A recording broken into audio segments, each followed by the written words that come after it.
À la page suivante, page 20, donc, vous avez un tableau qui se trouvait déjà dans le rapport d'orientation budgétaire, présentant la variation en montant des dépenses de fonctionnement des différents services de la ville, avec l'introduction cette année du chapitre 57, correspondant au budget de fonctionnement de la plateforme culturelle, encore une fois, donc sans le personnel, mais c'est le cas aussi des autres services, sans les coûts liés au ménage et sans les coûts liés au chauffage, à la consommation électrique.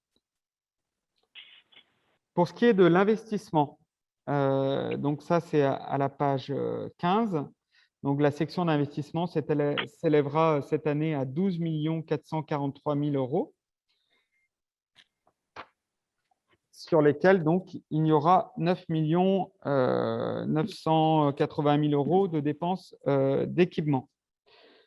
Il y a un tableau intéressant à la page 17. Alors, c'est la page 17 de la note de synthèse, c'est la page 23 du dossier de séance du conseil municipal, qui présente un chiffre important, à savoir le fait que nos dépenses d'équipement cette année vont être financées à hauteur de 40%. Donc, quand on dit qu'il y a 9 980 000 euros de dépenses d'investissement, c'est un fait, mais il faut bien avoir en tête que 40% de ces dépenses d'investissement, encore grâce au travail des services de la ville, qui répondent à des appels à projets, qui constituent des dossiers pour avoir des participations croisées des collectivités, grâce au travail des élus, que ce soit les élus de l'équipe précédente comme les élus de l'équipe majoritaire actuelle. On atteint un niveau d'investissement qui, cette année, est important. Et c'est vrai que dans les prospectives financières qu'on a pu faire avec le cabinet Ressources Consultants Finance, il était analysé en fait qu'on avait à peu près 2 ans de haut niveau de soutien de l'État sur nos dépenses d'investissement dans le cadre des différents plans de relance, et qu'il fallait vraiment travailler nos dossiers pour être éligibles dans la mesure du possible sur toutes nos opérations d'investissement sur ces plans de relance. Autre financement de nos dépenses d'équipement en 2021, c'est le FCTVA, donc pour une proportion de 7,6%. Ça correspond en fait au remboursement de la TVA sur nos travaux et investissements d'il y a 2 ans, de l'année 2019. Donc les dépenses d'investissement qu'on fera cette année donneront lieu également à des remboursements du coup en 2023 sur le chapitre du FCTVA.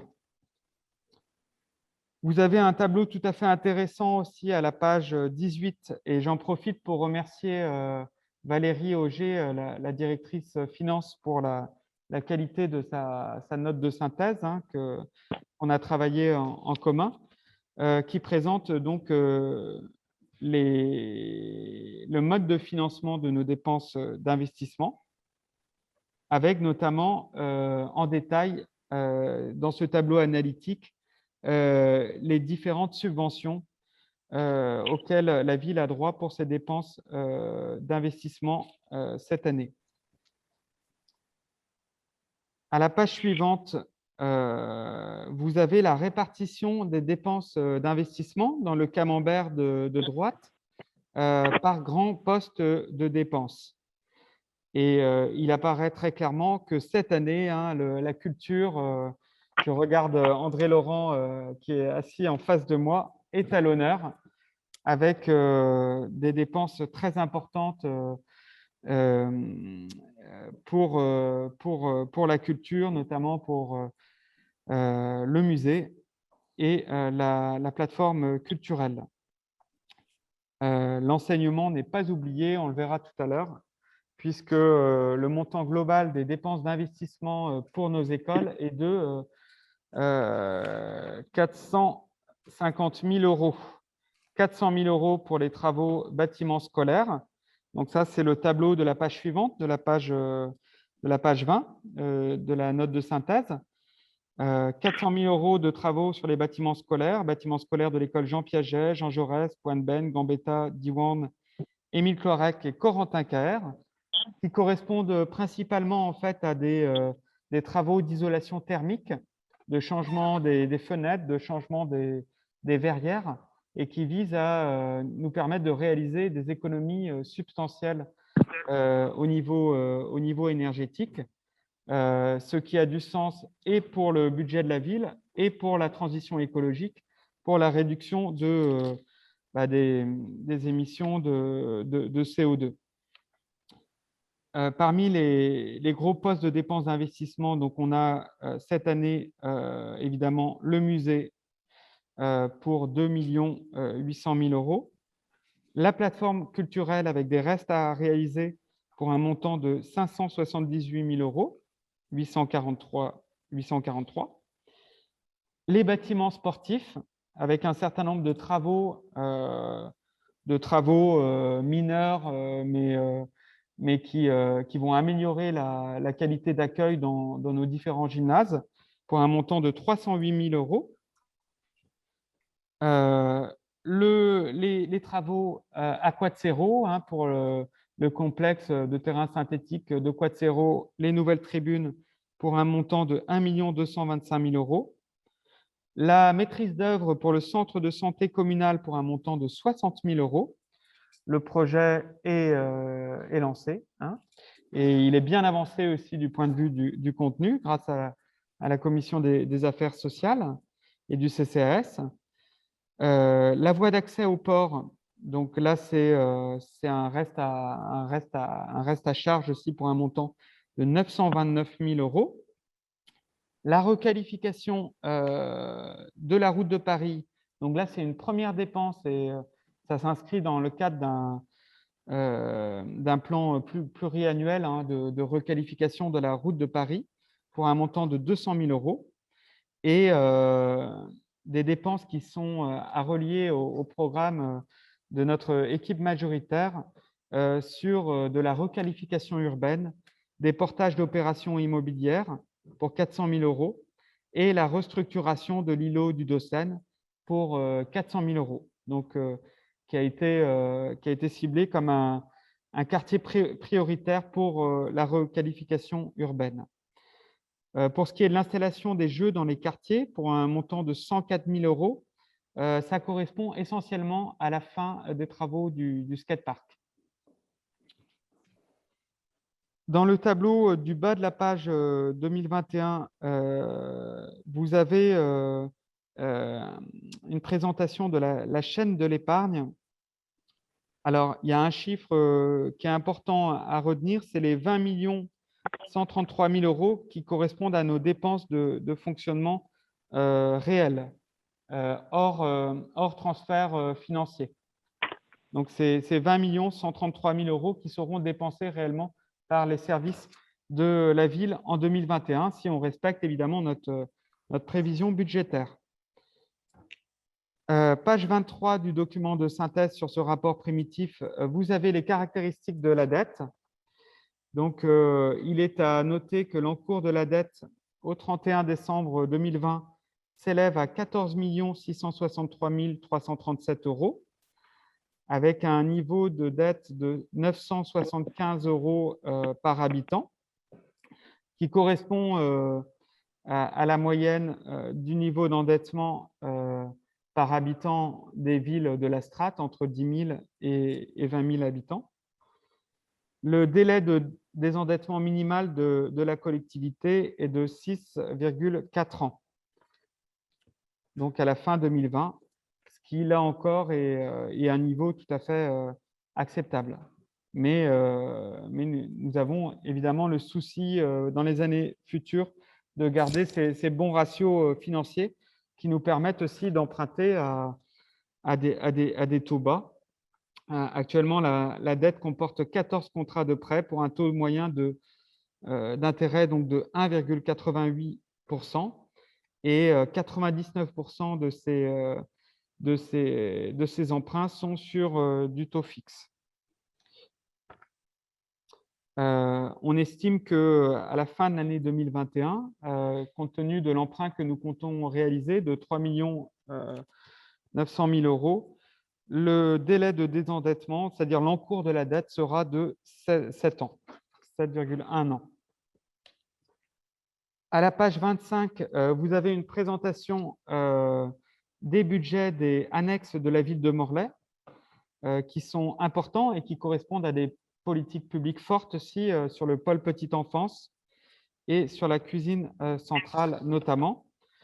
Pour ce qui est du pôle petite enfance, donc c'est un budget de 2,4 millions, en gros 2 349 000 euros. Sur ces 2 349 000 euros, il n'y a que 290 000 euros qui correspondent au versement par les parents des frais de garde. Le reste étant des participations du conseil départemental, de la commune de Saint-Martin-des-Champs, de Morlaix Communauté, 865 000 euros pour la CAF, 33 000 euros pour la MSA et donc 1 million d'euros, 1 million 70 000 euros pour la subvention d'équilibre de la ville de Morlaix.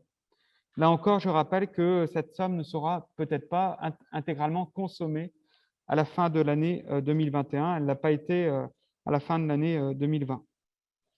Les dépenses d'investissement du pôle petite enfance sont estimées cette année à 114 000 euros. Il s'agira d'acquérir des jeux, des lits, des chaises hautes. Et il y a des travaux aussi qui vont être réalisés en régie au pôle petite enfance.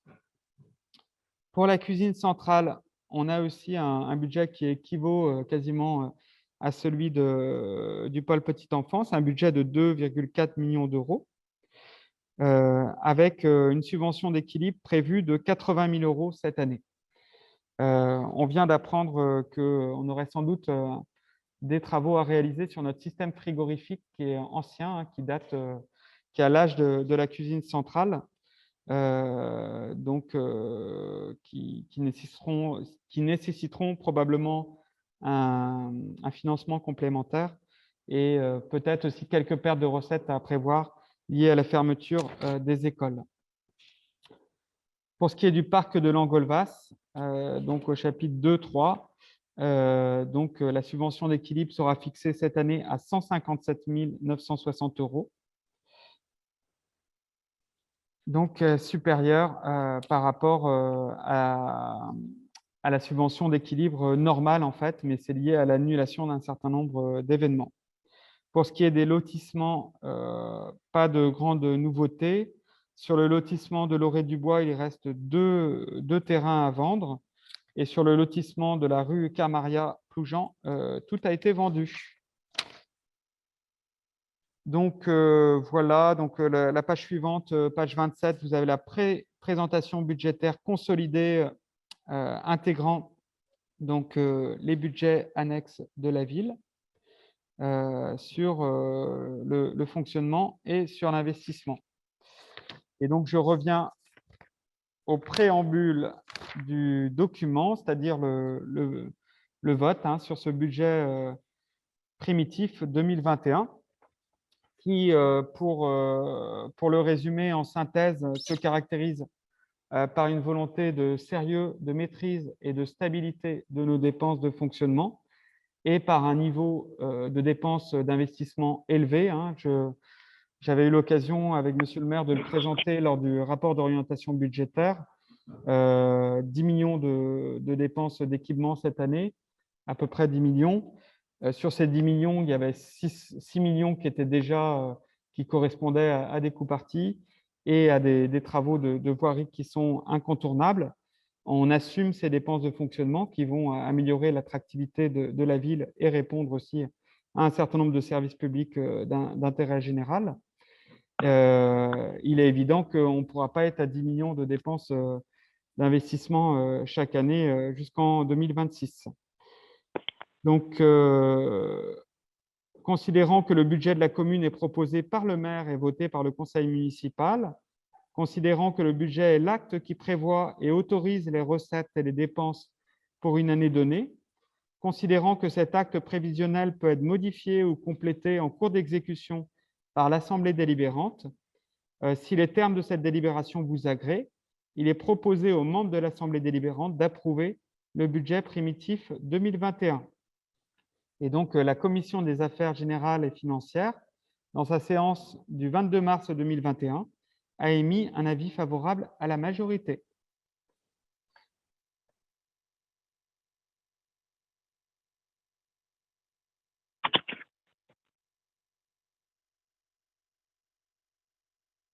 Merci Ismaël de cette présentation. Y a-t-il des interventions?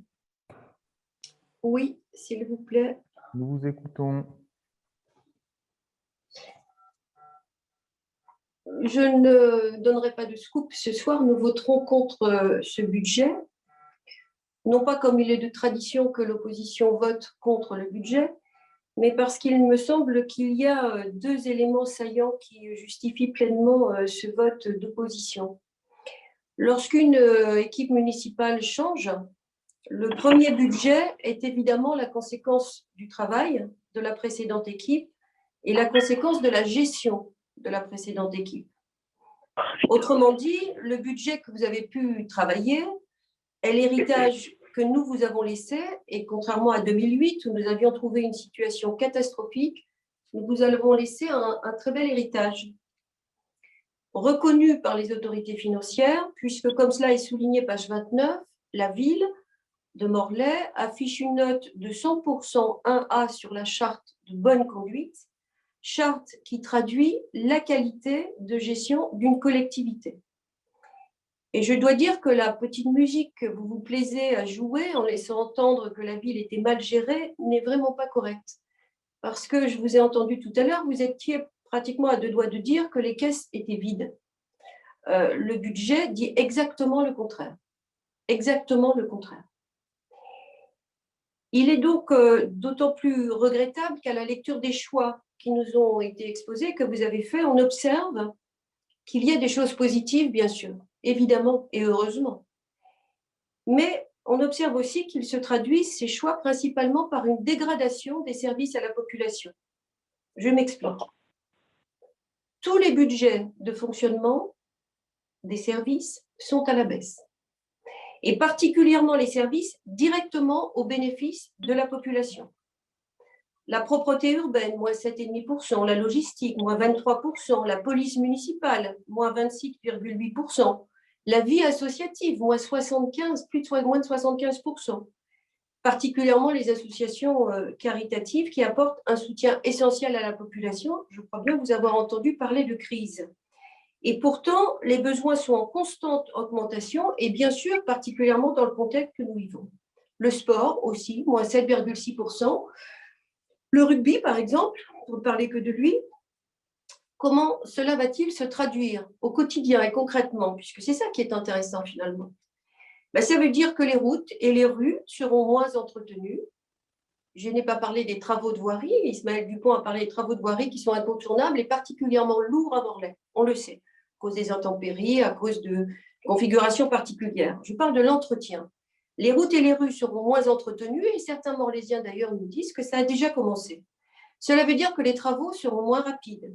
Cela veut dire que la prévention routière, la surveillance des écoles, autour des écoles, la vérification et la surveillance des zones bleues, alors qu'on sait que c'est indispensable pour que cela soit efficace, eh bien tout cela sera diminué. Cela veut dire que les populations les plus fragiles seront moins aidées.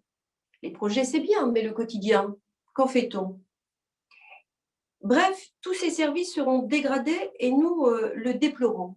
Il n'est pas normal qu'avec un budget aussi sain que celui que nous vous laissons, les services à la population diminuent. Et je dois dire, et je souscris aux propos de Charlotte Julie de tout à l'heure, la crise avancée comme une des explications à bon dos. Loin de nous de dire que la crise n'engendre pas de souffrance, loin de nous de dire l'idée de dire que la crise n'engendre pas de dépenses. Bien sûr, évidemment, elle engendre et des souffrances et des dépenses. Il faut être parfaitement honnête et dire que la crise engendre aussi, fait aussi bouger les recettes.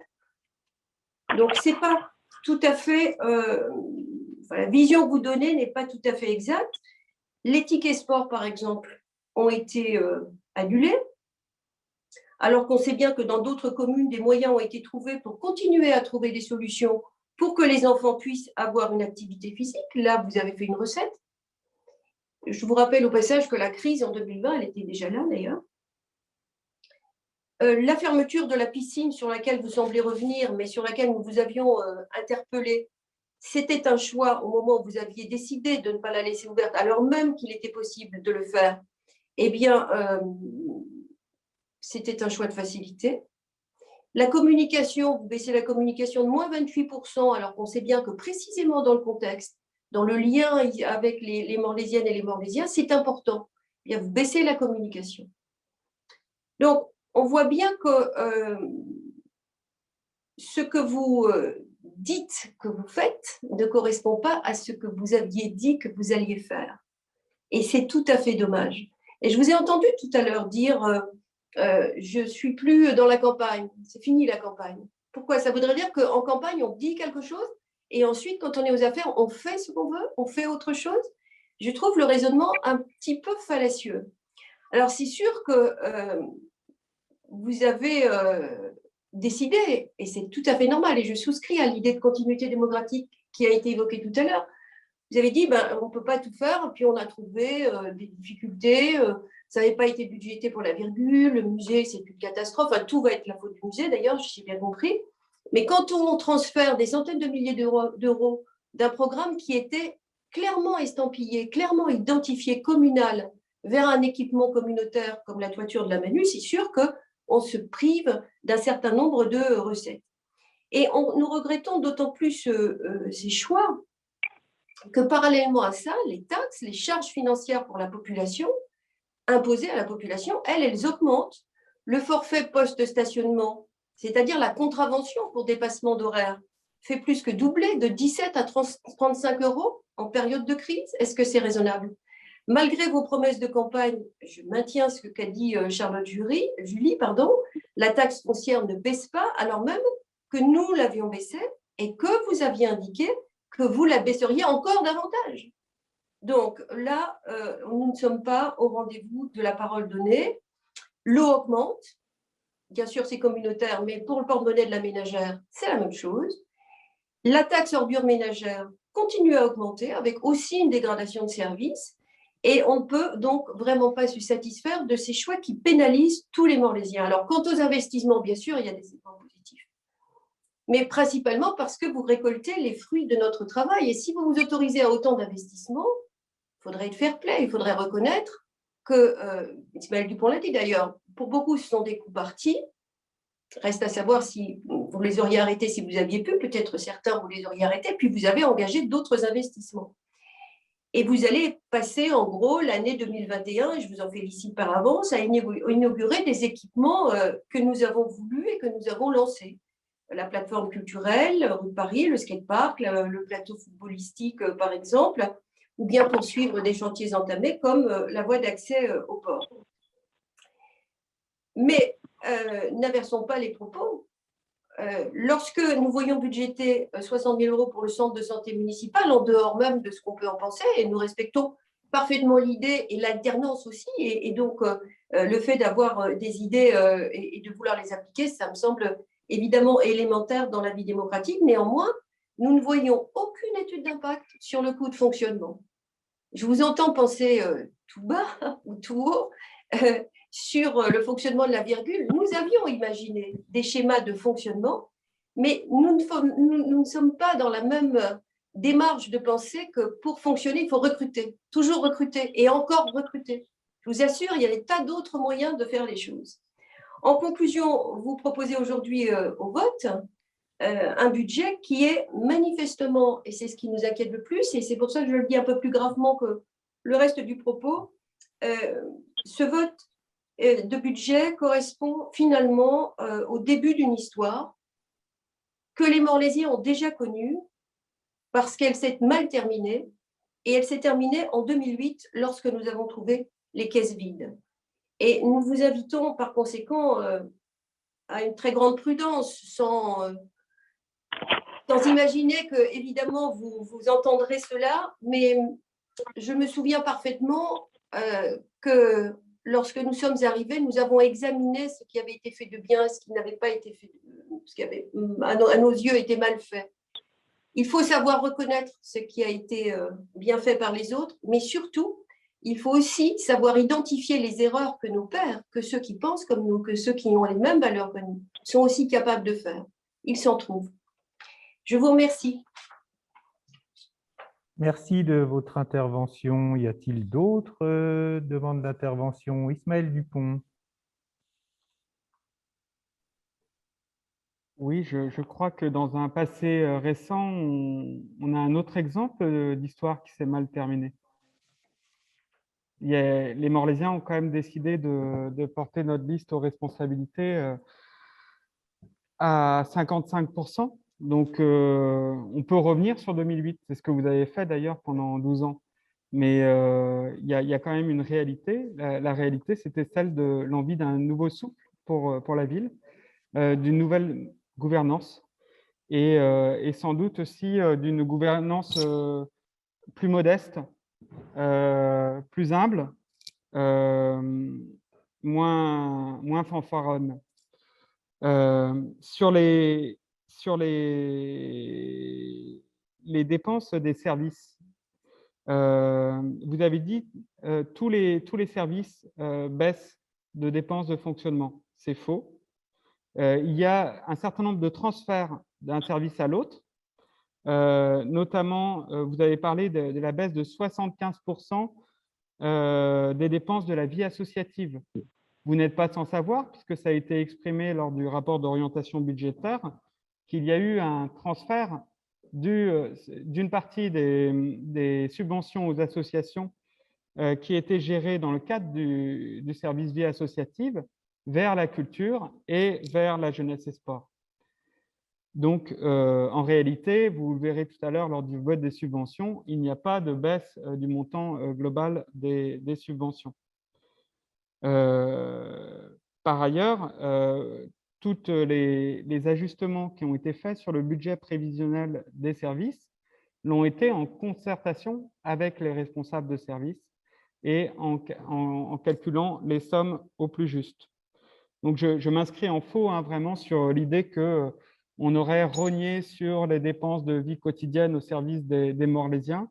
Oui, on cherche à faire de l'économie de fonctionnement, mais en ciblant les actions prioritaires, les actions incontournables, et on ne cherche pas à mettre évidemment les services de la ville à genoux, à faire des économies, mais des économies maîtrisées, mesurées, à même niveau de service, au moins à même niveau de service pour la population. Pour ce qui est des contraintes budgétaires, il ne faut pas oublier qu'en 2020, on a souscrit un emprunt lié à l'impact de la crise sanitaire de 575 000 euros. 575 000 euros qui sont à rembourser sur 5 ans et qui représentent une charge qui est intégrée au service finance, au service 33, une charge de 115 000 euros par an. Donc, c'est aussi à ces réalités-là que l'on doit faire face. Et donc, sur les dépenses de fonctionnement, évidemment, on ne peut pas dépenser l'argent qu'on n'a pas. Et nos dépenses de fonctionnement, il faut qu'elles soient ajustées par rapport aux recettes. De toute façon, c'est incontournable. Et on ne peut pas, comme vous, à la fois dire qu'il aurait fallu baisser le taux des impôts perçus auprès des Morlésiens et dire vous auriez dû augmenter ou ne pas diminuer les dépenses de fonctionnement pour un certain nombre de services, alors qu'on a ces charges financières liées notamment à la crise sanitaire qu'on doit assumer et qu'on doit assumer d'ailleurs durablement sur 5 ans. Donc, je pense que ce budget de fonctionnement des services a été le résultat d'un travail de 3 mois entre élus, avec des services, un travail qui s'est vraiment mené dans la concertation, dans le dialogue. Il reste un défi, c'est d'être fidèle à cette planification budgétaire, parce que le budget primitif, il faut encore le réaliser, c'est-à-dire on sera aussi attentif tout au long de l'année à ce que les charges nouvelles puissent être absorbées à moyens constants des services. Mais vraiment, l'équipe municipale travaille avec sérieux et avec un souci premier qui est vraiment de remplir ces missions de service public pour la vie quotidienne des Morlaisiens. Le souci aussi de la qualité du travail de nos agents. Notamment, cela se traduit par un certain nombre de titularisations. Monsieur Gambache aura l'occasion de revenir tout à l'heure sur ce point-là, mais il y a vraiment une volonté de réduire l'emploi précaire à la ville de Morlaix. Jean-Charles Pouliquen a demandé la parole. Est-ce que je peux répondre en une phrase, pardon, à Ismaël Dupont pour ne pas que les débats se chevauchent? C'est juste une phrase à Ismaël Dupont. En une phrase? En une phrase, c'est promis, avec 3 virgules. La première, c'est que, Monsieur Dupont, je pense n'avoir à recevoir de personne, surtout pas de vous, des leçons de modestie et de fanfaronnade. Je pense que ce lexique-là ne devrait pas avoir lieu dans une enceinte municipale. On peut éviter cela assez facilement. Et sur la précarité, nous sommes toujours engagés à réduire la précarité, nous l'avons fait d'ailleurs.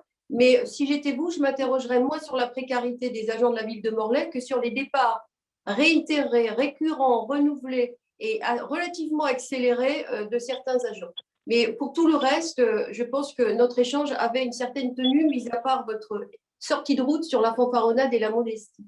Merci, j'ai fait un point final. Jean-Charles Pouliquen, sans fanfaronnade. Jamais. Je voulais juste une petite précision sur le budget annexe de la cuisine centrale. J'avais compris, mais peut-être m'étais-je trompé, qu'il était prévu la réalisation d'une légumerie. Or, je ne le vois pas dans le projet de budget. Est-ce que c'est toujours à l'ordre du jour ou pas? C'est toujours à l'ordre du jour, Jean-Charles.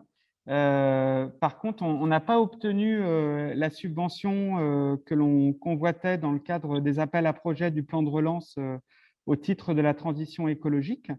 Donc, le projet a été travaillé par Madame Barnet, Monsieur Audemars, moi-même, enfin, les services de la cuisine centrale.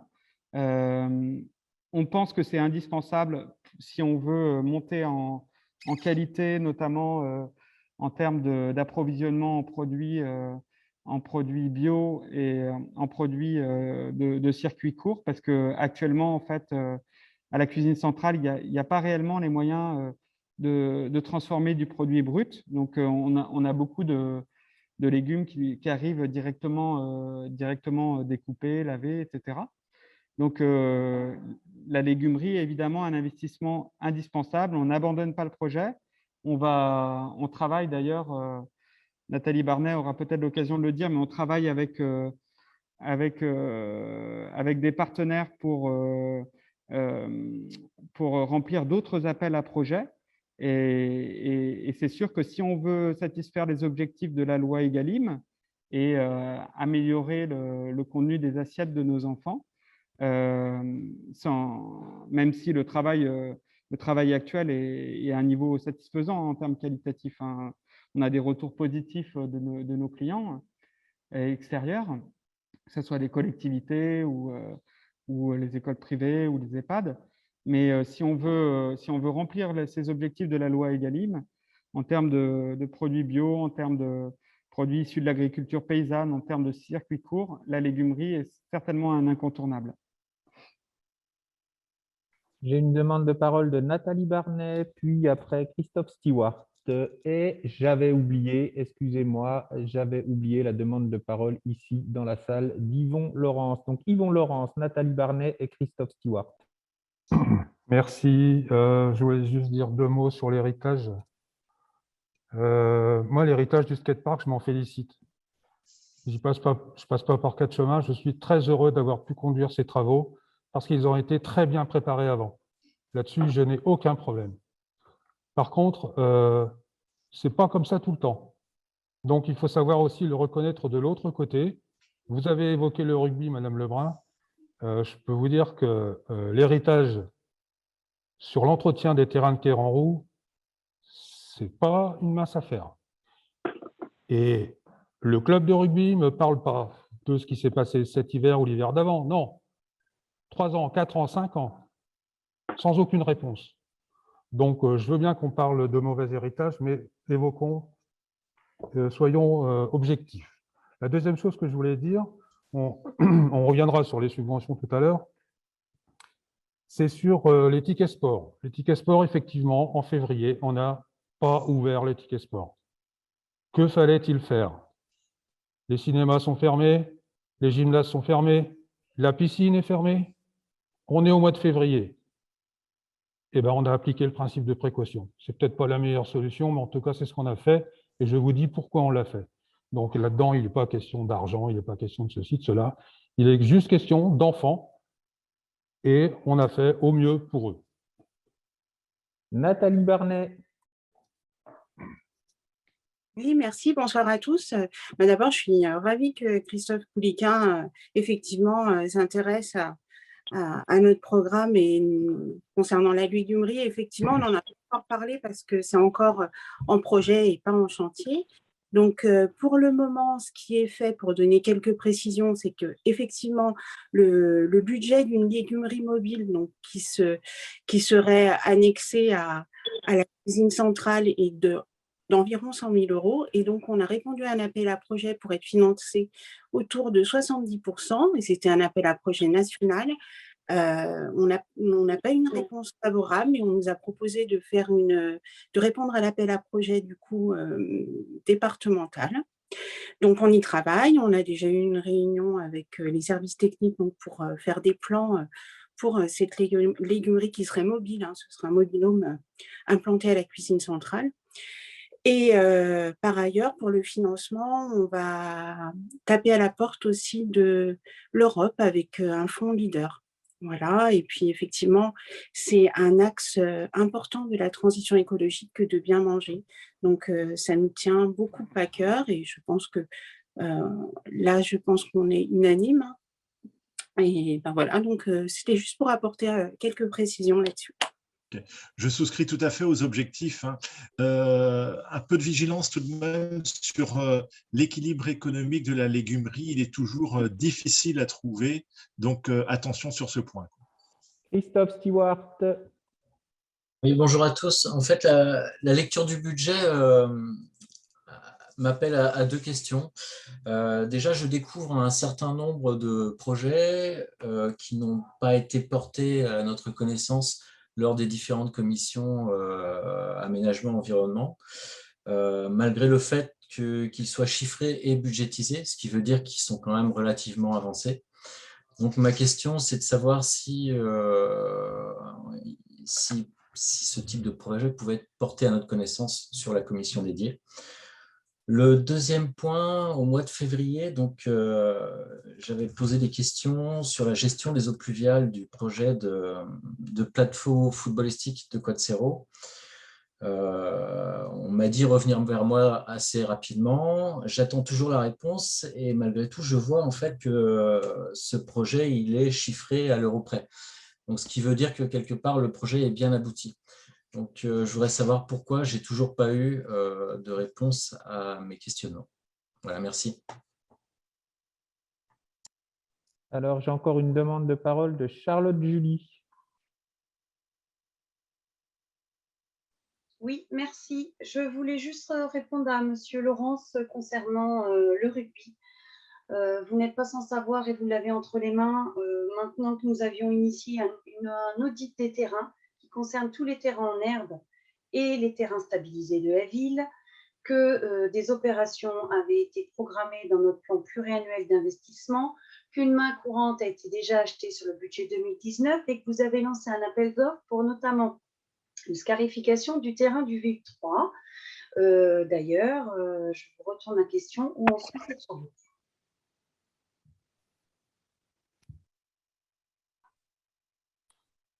Alors, ouais. Alors, sur les terrains de rugby, j'ai fait le tour. Et la réponse que j'ai faite tout à l'heure, c'est à la suite des demandes répétées du président du club de rugby qui ne comprenait pas pourquoi il devait attendre. Donc, on a fait le tour. Je vous dis exactement où on en est. On a fait le tour avec lui et avec les services techniques de la ville. On a listé toutes les difficultés, tous les problèmes liés à l'écoulement de l'eau, liés aux équipements, etc., aux barrières qui entourent le terrain qui ne sont plus réglementaires, à la mise en place d'un portique pour protéger l'entrée et l'accès au stade, etc. Aujourd'hui, ce tableau, il est terminé. Certains travaux ont été commencés et il y a des investissements qui sont en cours de réalisation. Je pense notamment à ce fameux portique.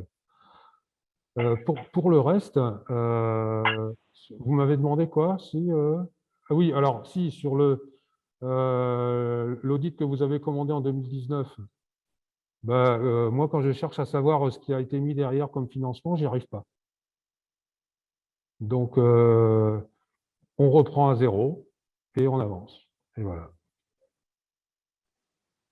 Et sur la question de l'écoulement des eaux, j'ai demandé à Yvon de couper son micro. Sur la question de l'écoulement des eaux, je ne pense pas que c'est la surface neutralisée sur le terrain qui aura un impact majeur sur la question de l'écoulement. Nous y serons vigilants.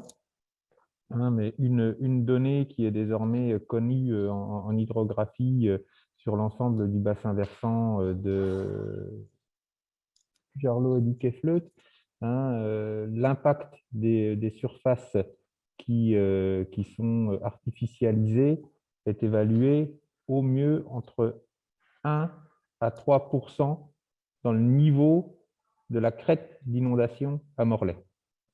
Donc, sur la question, nous vous apporterons des…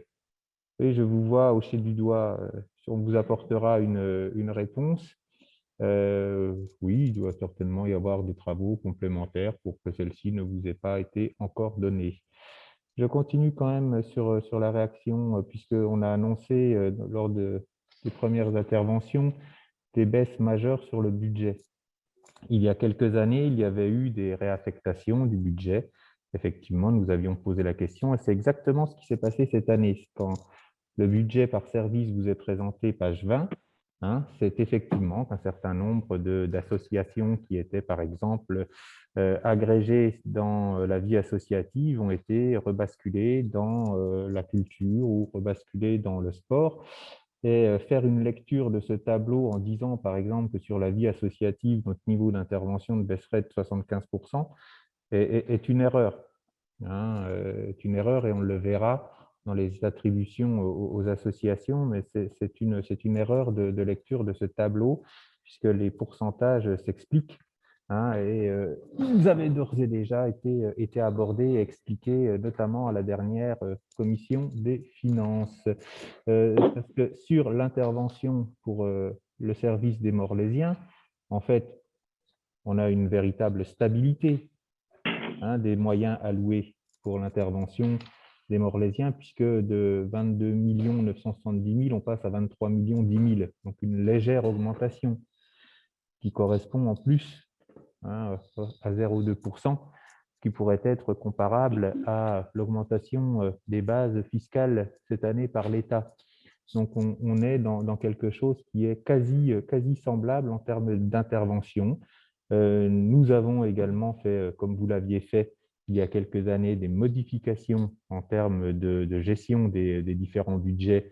Je vous les ai expliqués, mais il ne faut pas y voir une baisse comme cela a pu être dit. C'est une mauvaise interprétation, c'est une lecture brute des chiffres qui ne correspond pas à la réalité. Nous avons été interpellés sur les 100 000 € d'investissement sur la finalisation du budget du projet SIU à la Manu. Nous assumons qu'il était temps que la ville participe à ce projet majeur pour la ville, puisque c'est, quand ça pourra fonctionner, mais il y a déjà eu quelques beaux succès, un enjeu majeur d'animation et de rayonnement de notre ville et très directement du centre-ville. Pour 100 000 €, je dis juste que dans la présentation du débat d'orientation budgétaire de Morlaix Communauté, En contrepartie, sur le programme ACV, c'est directement 1,2 million d'euros qui ont été fléchés pour l'année prochaine en termes d'intervention. Bon, je ne vais pas faire le calcul, mais sur ce simple élément budgétaire, on pourrait dire qu'on y est largement gagnant. Et si à chaque fois qu'on investit 100 000 euros dans un projet qui était jusqu'à maintenant mené par la communauté, on en reçoit 1,2, ça serait une immense réussite de ce mandat. Mais en dehors de tout cela, les investissements de Morlaix Communauté sur l'ensemble de la Manu s'élèvent à plus de 10 millions d'euros et nous en sommes directement les bénéficiaires. Sur le FPS, deux choses ont été dites. Il faut effectivement avoir les moyens de faire respecter les zones bleues. Nous y souscrivons, parce que sinon, nous allons rapidement venir mettre à mal le système de parking tel qu'il a été retenu. Mais justement, le montant d'un FPS, somme toute raisonnable, à 35 €, mais suffisamment dissuasif pour ne pas chercher à gruger ou à oublier. D'ailleurs, je retiens à souligner pour tous ceux qui pourront voir nos débats en podcast que désormais aussi il y a une application disponible, Flowbird, pour ne pas oublier de payer son parking. Je crois qu'il fallait là avoir c'est le travail que nous avions fait avec le cabinet même que vous aviez retenu. Il faut avoir un FPS pas trop élevé, mais nécessairement suffisamment dissuasif pour que le système du parking fonctionne totalement. Sur effectivement la gestion des coûts de fonctionnement des différents investissements. Ceci, dans la façon dont nous avons travaillé, s'aborde au moment même où nous avons l'idée d'un projet. Vous avez pris pour exemple le centre de santé, et si nous avons pris le centre de santé en allant expertiser les différents modèles que nous avons pu voir, c'est parce qu'il s'équilibre en termes de fonctionnement, si ce n'est la première année pour tout simplement lancer la machine le plus rapidement possible pour qu'il ne greffe pas le budget général de la collectivité. Voilà pour les quelques réponses que je voulais apporter. Il y a encore une demande d'intervention de Charlotte Julie. Oui, vous m'entendez? Je voulais juste répondre à Monsieur Laurence concernant l'absence de documents concernant les terrains de rugby. J'ai essayé en même temps que vous interveniez de le retrouver sur mon ordinateur. Je vais lui transmettre dès demain, puisque si les services ne l'ont pas transmis, c'était inclus dans le dossier de l'audit. Merci Charlotte. Je crois que monsieur Laurent… Non, mais le document, je l'ai. Le document, je l'ai. Ce qu'il n'y a pas, parce qu'un audit, ça ne suffit pas. Derrière, il faut passer à l'action. C'est bien ce que je dis. Les montants sont indiqués pour tous les terrains. Bon, OK. Je connais ce document également pour l'avoir lu. Il est toujours disponible et il nous a été immédiatement mis à disposition par les services. Ce que nous n'avons pas retrouvé, c'est l'inscription budgétaire de ces différents éléments dans une vision pluriannuelle des finances de la ville. Je ne pense pas que d'un côté, on nous donne des documents techniques et qu'on veuille nous cacher à l'intérieur de la collectivité leur inscription budgétaire. Y a-t-il d'autres interventions? Je ne vois pas. Nous allons devoir… Si, je voulais juste dire une petite chose. Ah, je ne vous avais pas vu. N'hésitez pas à lever la main, Madame Lebrun. Je vous en prie, je vous en prie. Non, je voulais juste en réaction à ce que vous venez de dire, on n'a décidément pas le même porte-monnaie. Moi, 17 €, ça me semble très, très dissuasif. Tout dépend du porte-monnaie qu'on a.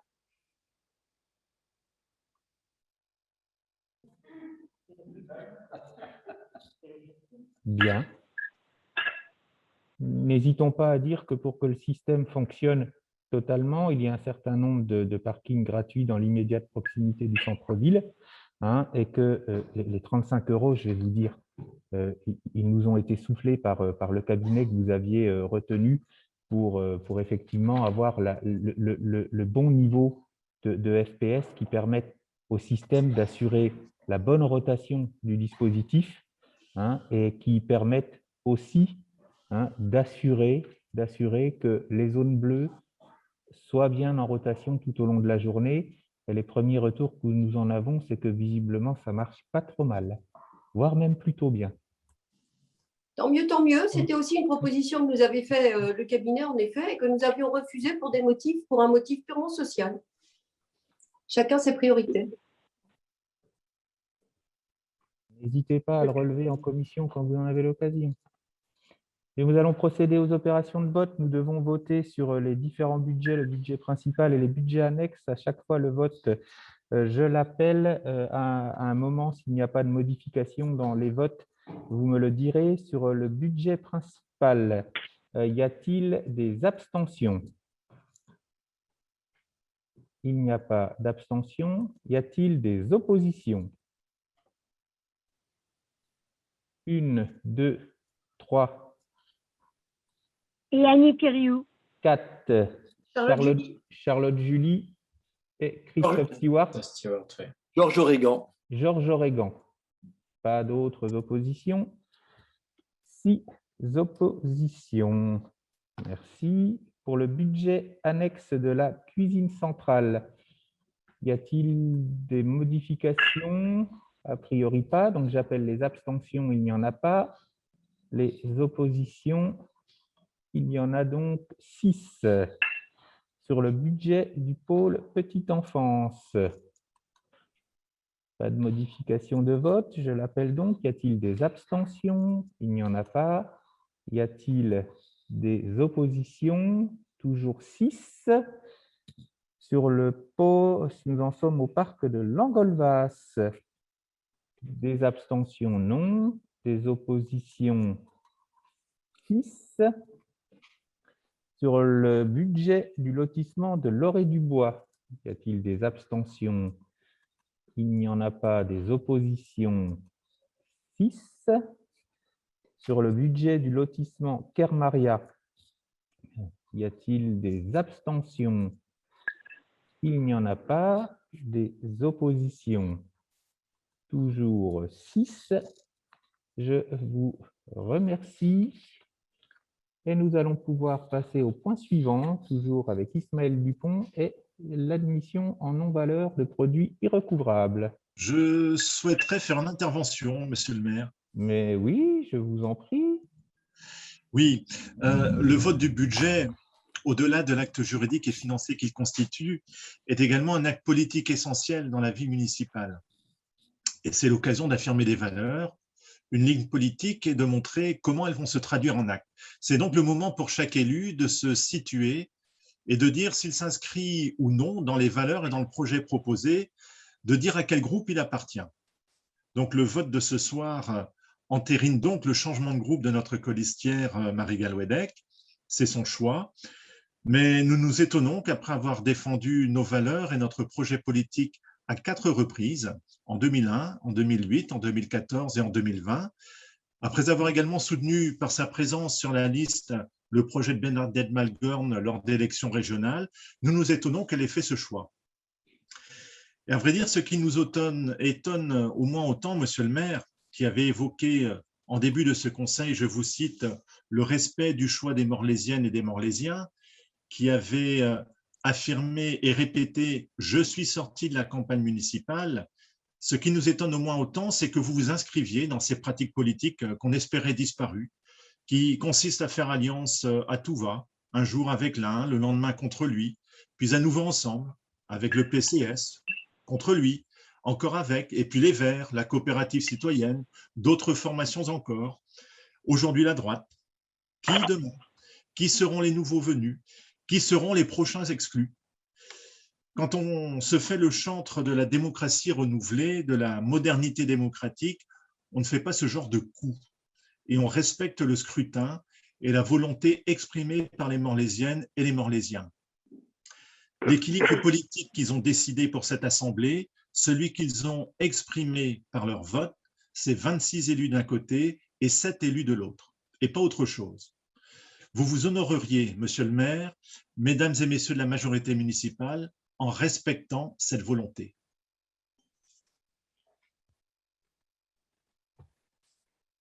Merci. On a l'impression à vous écouter que c'est moi qui ai un problème en visiblement réussissant à convaincre au-delà de notre propre liste, que notre projet, que notre façon de fonctionner puisse attirer de nouvelles volontés de servir les Morlaisiennes et les Morlaisiens. Moi, je n'ai pas de problème. Et si suis-je engagé dans la vie publique, si suis-je engagé pour être un élu, pour faire de la politique au sens le plus noble, c'est bien pour convaincre. Et visiblement, ce projet que nous portons, sa première réalisation, et vous venez de le souligner par le vote, convainc encore. Vous soulignez qu'il faudrait que je m'honore de ne pas accepter que nous ayons pu collectivement, la liste Morlaix Ensemble et la majorité, convaincre. Je m'honore qu'au-delà des orientations partisanes, un projet puisse encore allier de nouvelles forces vives. Ce n'est donc pas une interrogation qu'il faut me porter à moi-même, mais peut-être dans un exercice humble d'introspection, se demander également ce qui a pu provoquer dans votre groupe, et même après avoir des années cheminé ensemble, amener effectivement à ce que nous puissions ce soir compter sur un vote supplémentaire du budget. Donc j'entends votre interrogation. Je n'y adhère pas. D'ailleurs, ce n'est pas au maire de Morlaix de décider ce que doit faire en son âme et conscience chacun des élus, mais je vous invite plutôt que de m'interroger à vous interroger. Je vous remercie pour votre intervention à l'issue de ce vote.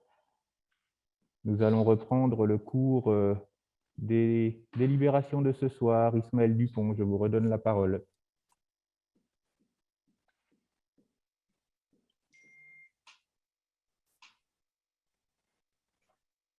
Donc, admission en non-valeur de produits irrecouvrables. Vu les courriers de la trésorerie de Morlaix Communauté en date du 16 février 2021, considérant que le recouvrement de certains produits communaux émis entre les années 2015 et 2020 au profit du budget principal et du budget Pôle Petite Enfance n'a pas pu être obtenu pour des raisons diverses mentionnées dans les états transmis par la trésorerie de Morlaix Communauté, considérant que le montant de ces créances s'élève à, pour ce qui est des créances éteintes pour le budget principal, à 2 656,82 € et pour les créances éteintes du budget Pôle Petite Enfance à 300,51 €. Les sommes ainsi admises en créances éteintes seront imputées sur les crédits ouverts du budget 2021 aux articles comptables suivants. Donc, vous avez les mêmes sommes au budget principal et au budget du Pôle Petite Enfance.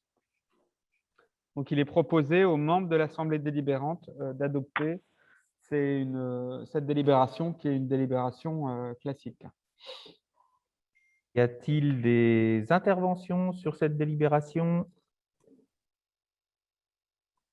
Si il n'y en a pas, je la soumets à votre vote. Qu'y a-t-il des abstentions? Il n'y en a visiblement pas. Des oppositions? Il n'y en a pas non plus. Nous continuons avec la limitation de l'exonération de 2 ans en faveur des constructions nouvelles à usage d'habitation. Ismaël.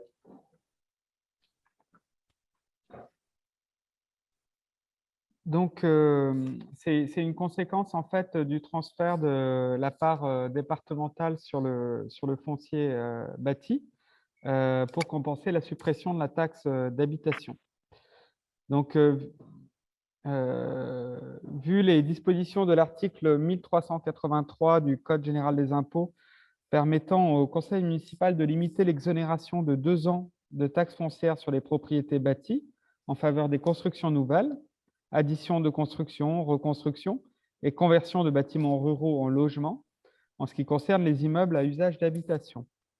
Vu cet article qui précise que la commune peut, par une délibération prise dans les conditions prévues, pour la part qui lui revient, limiter l'exonération prévue au premier alinéa du présent à 40%, 50%, 60%, 70%, 80% ou 90% de la base imposable, et que la délibération peut toutefois limiter cette exonération uniquement pour ceux de ces immeubles qui ne sont pas financés au moyen de prêts aidés de l'État, prévus aux articles L301.1 et L301.6 du Code de la construction et de l'habitation ou de prêts conventionnés.